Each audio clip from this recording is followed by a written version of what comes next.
സിസ്റ്റേഴ്സിൻ്റെ ജാമ്യം ഇന്ന് നിഷേധിക്കപ്പെട്ടു എന്നുള്ളത് ഏറെ ദുഃഖകരമായ കാര്യമാണ്. കേന്ദ്ര ആഭ്യന്തരമന്ത്രി ബഹുമാനപ്പെട്ട അമിത്ഷാ ഈ കാര്യത്തിൽ ഇടപെടുകയും സർക്കാർ ഹർജിയെ എതിർക്കുകയില്ല എന്ന് പറയുകയും ചെയ്തത് രാജ്യം മുഴുവനും വലിയ പ്രതീക്ഷയും ആശ്വാസവും പകർന്ന കാര്യമാണ്. പക്ഷേ കേന്ദ്ര ആഭ്യന്തരമന്ത്രിയുടെ വാക്കുകളെ പോലും കാറ്റിൽ പറത്തിക്കൊണ്ട് സംസ്ഥാന സർക്കാർ വളരെ നിഗൂഢമായ നീക്കത്തിലൂടെ ഈ ജാമ്യഹർജിയെ എതിർത്തത് അങ്ങേയറ്റം ദുഃഖകരവും അപലപനീയവുമാണ്. ഈ വിഷയത്തിൽ കേന്ദ്ര സർക്കാരിൻ്റെ സമയോചിതവും സത്വരവുമായ ഇടപെടൽ ഉണ്ടാകേണ്ട സമയം അതിക്രമിച്ചു എന്നാണ് ഞങ്ങൾക്ക് പറയാനുള്ളത്. രാജ്യത്ത് നീതി നിഷേധിക്കപ്പെടുമ്പോൾ ജനാധിപത്യ സംവിധാനത്തിൽ ഭരണകൂടങ്ങളെ അല്ലാതെ മറ്റാരെയാണ് ഞങ്ങൾ സമീപിക്കേണ്ടത്?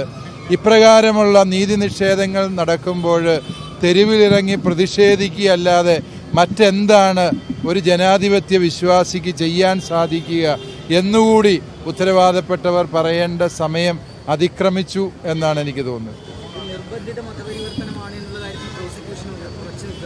നിർബന്ധിത മതപരിവർത്തനം എന്ന് നാഴികയ്ക്ക് 40 വട്ടം വിളിച്ചു കൂവിയാൽ അത് നിർബന്ധിത മതപരിവർത്തനമാവില്ല.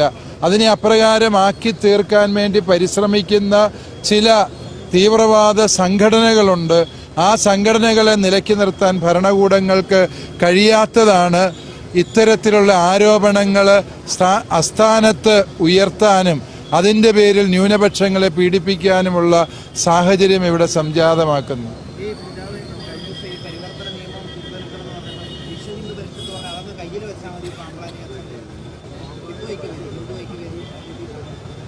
അതിനോട്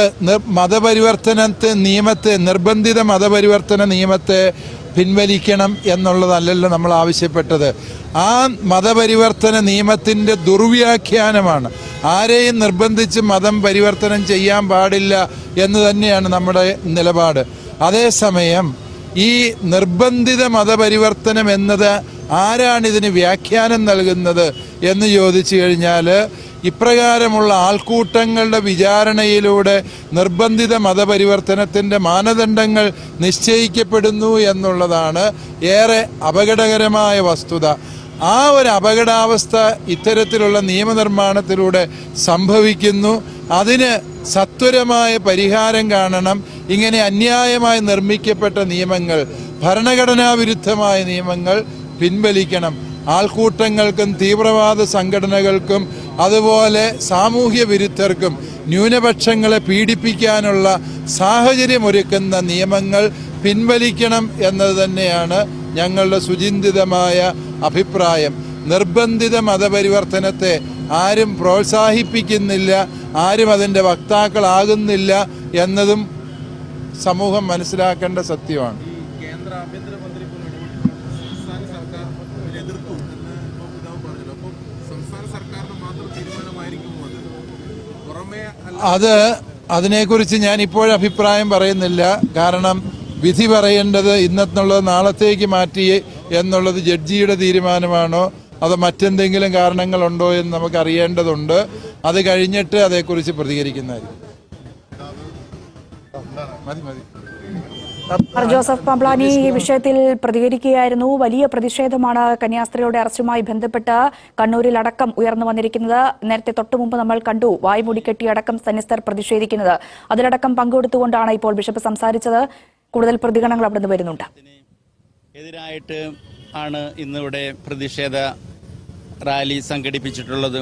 അതായത് സിസ്റ്റർ വന്ദന ഫ്രാൻസിസിനെയും പ്രീതി മേരിയെയും ഉടനടി അവരെ തടങ്കലിൽ നിന്ന് മോചിപ്പിക്കണമെന്നാണ് ആഹ്വാനം ചെയ്യാനായിട്ടുള്ളത്.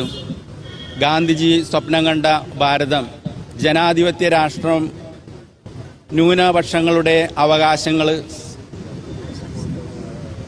സംരക്ഷിക്കപ്പെടുമ്പോൾ മാത്രമേ ജനാധിപത്യം അതിൻ്റെ പൂർണ്ണതയിലേക്ക് വളരുകയുള്ളൂ. ഇന്നത്തെ രാഷ്ട്രത്തിൻ്റെ അവസ്ഥ നോക്കുകയാണെങ്കിൽ അകാരണമായിട്ട് ഈ സിസ്റ്റേഴ്സിനെ മതപരിവർത്തനം, മനുഷ്യക്കടത്ത് എന്നുള്ള കുറ്റങ്ങൾ ചുമത്തി ഛത്തീസ്ഗഡ് ഗവൺമെൻറ് അവരെ അറസ്റ്റ് ചെയ്തിരിക്കുകയാണ്. ഈ തരുണത്തിൽ എത്രയും വേഗം അവരെ മോചിപ്പിക്കണം. ഛത്തീസ്ഗഡ് ഗവൺമെൻറ് നീതിപീഠവും അതിന് മുന്നിട്ടിറങ്ങി.